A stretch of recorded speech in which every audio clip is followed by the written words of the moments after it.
কৰি চাও আহা 7.6 কুৱেশ্যন নম্বৰ 1 তলত দিয়া অপ্ৰকৃত ভগ্নাংশ কেইটাৰ পৰা পূৰ্ণ একক কেইটা বাছি উলিওৱা তাৰ কুৱেশ্যন নম্বৰ আমাৰ 1ত আমাৰ দিছে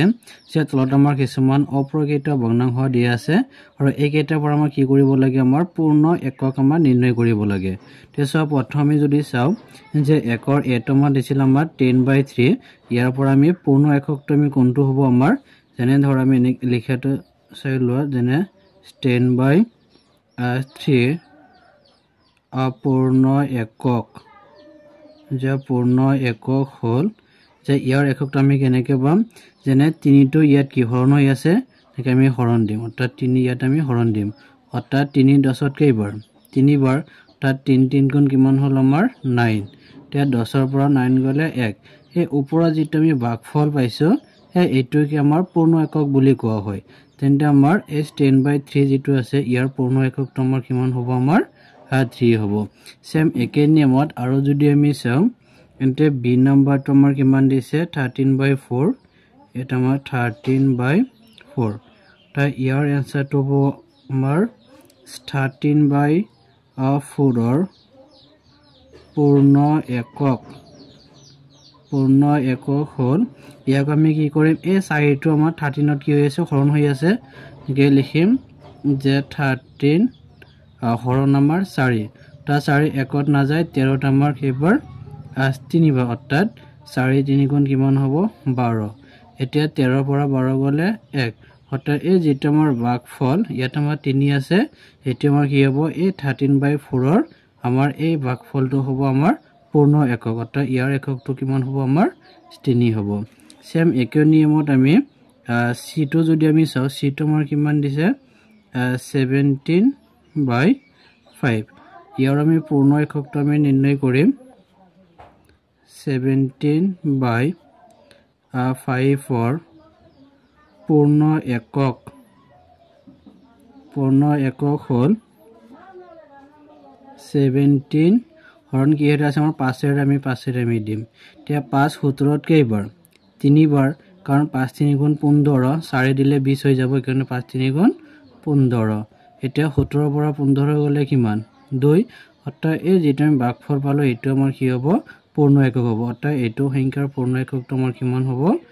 3 তেম একে নিয়মত বাকি দুটা যদি আমি চাও তে ডি নম্বৰটো আমাৰ কিমান দিছিল ডি টো দিছিল আমাৰ 12/7 তে এস 12/7 ৰ আমি পূৰ্ণ এককটো আমি নিৰ্ণয় কৰিম তাস 12/7 ৰ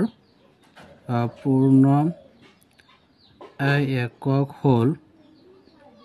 ইয়াক আমি হৰণ কৰিম এনে 12/7 তা 7 আমাৰ 12 কেবাৰ এবাৰ 2 হলে আমাৰ 7 2 গুণ কিমান 14 হ'ব মানে ইয়াতকে বেছি হ'ব নৰে কাৰণে আমি 1 দিম অৰ্থাৎ 1 7 গুণ কিমান হ'ব 7 তা 12 পৰা যদি আমাৰ 7 যদি বিয়োগ কৰো কিমান থাকিব 5 এতিয়া কি আমাৰ এটো ইয়াৰ হৰণ না যাব তেন্তে আমাৰ ইয়াত ওপৰত কি থাকিল আমাৰ 1 থাকিল অৰ্থাৎ এস 12/7 ৰ পূৰ্ণ এককটো কিমান হ'ব আমাৰ 1 হ'ব তাৰ পিছত ইটো আমাৰ দিছে ইটো আমাৰ 14/11 তে ইয়াৰ আমি পূৰ্ণ একক যদি চাও 14/11 ৰ পূৰ্ণ একক হল ইয়াত আমি কি কৰিম এই 14 ক আমি 11 ৰ যদি হৰণ দিও অৰ্থাৎ 11 14ত এবাৰ অৰ্থাৎ 11 1 গুণ 11 তে বিয়োগ যদি কৰো কিমান থাকিব 3 তে সব ভাগফল কি পাইছো 1 অৰ্থাৎ আমাৰ এই 14/11 ৰ যেটো পূৰ্ণ একক এটো কিমান হ'ব 1 এইখিনি আছিল আমাৰ একৰ সমাধান কুৱেশ্যন নম্বৰ 2 তলৰ ভগ্নাংশবোৰক মিশ্ৰ ভগ্নাংশ ৰূপে প্ৰকাশ কৰা উদাহৰণ স্বৰূপে 10/3 তা ইয়াত আমি মিশ্ৰ ভগ্নাংশত আমাৰ দিছে 3 সমস্ত 1/3 অৰ্থাৎ ইয়াত আমাৰ কি কৈছে যে তলত আমাৰ কিছুমান ভগ্নাংশ দিয়া আছে আৰু এই ভগ্নাংশ কেইটা আমাৰ মিশ্ৰ ভগ্নাংশ ৰূপে আমাৰ লিখিব লাগে তে ধৰ আমি প্ৰথম আমাৰ দিয়া আছে 11/5 এটা মিশ্ৰ ভগ্নাংশ যদি লিখো কি হ'ব যে ইয়াত আমি লৈছে নম্বৰটো যে 5 টো আমাৰ ইয়াত হৰণ হৈ আছে তে প্ৰথমে এনেকৈ লিখিম অৰ্থাৎ 11 ত আমাৰ 5 টো হৰণ যদি দিও তেন্তে 5 11 ত কেইবাৰ হৰণ যাব দুবাৰ অৰ্থাৎ 3 হলে 5 3 গুণ 15 অৰ্থাৎ ইয়াতকে আমাৰ বেছি হ'ব নোৱাৰে সেইকাৰণে 2 দিছে অৰ্থাৎ 5 2 গুণ কিমান হল আমাৰ 10 হল এতিয়া এই 11 পৰা 10 তাত এই 1 পৰা 0 গলে আমাৰ 1 1 পৰা 1 গলে 0 আগত দিব নালাগে এতিয়া আমি এইখিনি সংখ্যা আমি মিশ্ৰ বৰ্ণহ যদি লিখো যে ইয়াৰ আমাৰ তলৰ যেটো আছে এই সংখ্যাটো আমাৰ তলত আমাৰ থাকিব আৰু ইয়াৰ যেটো আমাৰ এই ভাগশেষ যেটো আমাৰ আছে ভাগশেষটো আমাৰ ওপৰত বহিব আৰু এটো ভাগফল বুলি কয় আৰু এটো সংখ্যা আমাৰ ইয়াত বহিব তাত এনেকৈ লিখাটোক আমাৰ মিশ্ৰ ভগ্নাংশ বুলি কোৱা হয় সো আমি b টো আমি কৰিম একে নিয়মত তে b টো আমাৰ দিছিল 19/7 তে এইখিনি যদি আমি মিশ্ৰ ভগ্নাংশ যদি লিখো প্ৰথমে এনেকৈ হৰণ কৰিব লাগিব তাত এই 19ক আমি কি কৰিম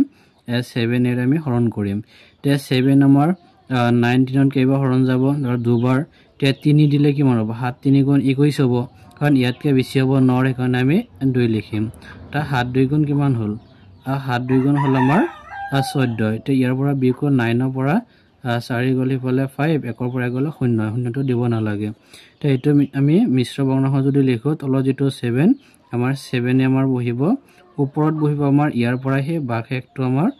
ওপৰত বহিব আৰু ইয়াত আমাৰ বহিব এই ভাগফলটো আমাৰ কিমান আছে sto ইয়াত আমাৰ sto বহিব আৰু এটো হল আমাৰ মিশ্ৰ ভগ্নাংশ সেম একে নিয়মত বাকি দুটো আমি কৰিম c টো আমাৰ দিছে 6/11 তে 46ক আমি কি কৰিম এই 46টোক আমি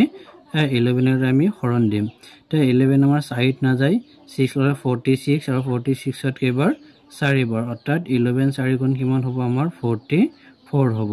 তে যদি আমি বিয়োগ কৰো 6 ৰ পৰা 4 গলে 2 আৰু 4 ৰ পৰা 4 গলে 0 আগত দিব নালাগে তে ইয়াত আমি কি কৰিম যে এই তলত যেটো আমাৰ 11 আছে ইয়াত আমাৰ তলত আমাৰ 11 টো থাকি যাব আৰু ইয়াৰ যেটো আমি ভাগশেষ যেটো আমি 2 পাইছো 2 আমাৰ ওপৰত উঠিব আৰু যেটো আমি যেটো ভাগফল পাইছো এটো আমাৰ কি হ'ব ইয়াত আমাৰ ভাগফলটো বহিব আৰু এটো সংখ্যাৰ আমাৰ মিশ্ৰ ভগ্নাংশটো লিখিনি সত আমাৰ d টো আমাৰ থাকিল তে d টো দিছে 14/13 ইয়াক আমি এনেকৈ আমি হৰণ আমি দিম অৰ্থাৎ 14/13 যদি দিও অৰ্থাৎ 13 আমাৰ ইফালে 14ত কেইবা হৰণ যাব এবাৰ হৰণ যাব অৰ্থাৎ 13 * 1 কৰিলে আমি 13 আমি পাম এতিয়া এই 4 পৰা 3 গলে আমাৰ কিমান থাকিব 1 1 ৰ পৰা 1 গলে 0 আগত দিব নালাগে তেছে আমি একে নিয়মত ইয়াৰ তলত যেটো আমাৰ 13 আছে ইয়াত আমি 13 আমি লিখি দিম আৰু ওপৰত আমাৰ হে যেটো ভাগশেষ কিমান হৈছে 1 পাইছো ওপৰত 1 বহিব আৰু ইয়াৰ যেটো ভাগফল এটো 1 আছে ইয়াত আমাৰ 1 বহিব অৰ্থাৎ এটো সংখ্যাৰ একটো হ'ব আমাৰ মিশ্ৰ ভগ্নাংশ ওড়িশা অহা 7.7 আমাৰ দিছে কোৱেশ্চন নম্বৰ 1 তলৰ মিশ্ৰ ভগ্নাংশবোৰক অপ্ৰকৃত ভগ্নাংশলৈ ৰূপান্তৰ কৰা সে ইয়াত আমাৰ কি কৈছে যে তলৰ যিবোৰ আমাৰ দিয়া আছে ভগ্নাংশ এবোৰ হল আমাৰ মিশ্ৰ ভগ্নাংশ গটেকেটা আমাৰ মিশ্ৰ ভগ্নাংশত আছে এতিয়া আমাৰ কৈছে যে অপ্ৰকৃত ভগ্নাংশলৈ আমাৰ ৰূপান্তৰ কৰিব লাগে তে সৈখিনি যদি আমি চাও যেনে প্ৰথমৰ একটো আমাৰ দিছে যে 7 সমষ্টি আমাৰ হিফালে 5/6 দিছে ইয়াত আমি অপ্ৰকৃত ভগ্নাংশলৈ যদি আমি লগ কি কৰিব লাগিব যে প্ৰথমৰ এটো লগত এটো সংখ্যা পূৰণ হ'ব আকৌ এই পূৰণফলৰ লগত আমাৰ 5 টো প্লাস হ'ব তেনে ধৰা 7 আমাৰ 6 7 গুণ কিমান হ'ব আমাৰ 6 7 গুণ 42 আৰু ইফালে একো নাই মানে এটো প্লাস চিন আছে তা প্লাস কিমান হ'ব আমাৰ 5 তলত আমাৰ থাকিল 6 তে ইয়াত আমি তলত থাকিল আমাৰ 6 ইফালে 42 আৰু 5 যদি আমি যোগ কৰি দিও কিমান পাম আমি 47 অৰ্থাৎ এইটো হল আমাৰ অপ্ৰকৃত এটা ভগ্নাংশ তাৰপিছত আমি দুইটো যদি চাও একে নিয়ম দুইটো আমাৰ দিছিল 4/2/5 এখিনি যদি আমি কৰো তেন্তে ইয়াৰ আমাৰ একে নিয়ম প্ৰথম এটো লগত এটো পূৰণ হ'ব তাৰ পিছত আমাৰ দুইটো প্লাস হৈ যাব অৰ্থাৎ আমাৰ 5 4 গুণ কিমান হ'ব 20 ইফালে প্লাস কিমান আছে 2 তলত আমাৰ কিমান আছিল 5 তে ইয়াটো যদি আমি চাও তলত থাকিল আমাৰ 5 ইফালে 20 আৰু 2 কিমান হ'ব 20 অৰ্থাৎ এটো সংখ্যা আমাৰ অপ্ৰকৃত ভগ্নাংশলৈ কি হ'ব 22/5 ইনটো আমাৰ দিছে ইয়াটো যদি আমি চাও প্ৰথম এটো লগত এটো পূৰণ তাৰ পিছত একটো আমাৰ যোগ হৈ যাব অৰ্থাৎ আমাৰ 7.5 গুণ কিমান হ'ব 28 আৰু ইফালে +1 তাৰ +1 তলত আমাৰ থাকিল 4 এটা 28 আৰু 1 এ কিমান হ'ব 29/4 সত 4 নম্বৰটো আমাৰ দিছে 8 সমষ্টি 3/10 তো এটো যদি আমি অপ্ৰকৃত বৰ্ণাংশ যদি লিখো প্ৰথম এইটো আৰু এইটো পূৰণ হ'ব আৰু তাৰ লগত আমাৰ এই তিনিটো যোগ হ'ব অৰ্থাৎ 10 8 গুণ কিমান হ'ব আমাৰ আছে প্লাস কিমান হ'ব আমাৰ 3 এতিয়া তলত কিমান আছিল 10 এতিয়া তলত থাকিল আমাৰ 10 80 আৰু 3 কিমান হ'ব আমাৰ 83 সেম একে নিয়মত এতিয়া 5 নম্বৰটো যদি আমি চাও 5 টো আমাৰ কিমান দিছিল 6 সমস্ত 5/7 তে এইখিনি আমাৰ কি কৰিব লাগিব প্ৰথম এটোৰ লগত এটো পূৰণ তাৰ পিছত 5 টো যোগ কৰিব লাগিব যেনে 7 6 গুণ কিমান হ'ব আমাৰ 42 প্লাস কিমান আছে ফালে 5 তলত থাকিল আমাৰ 7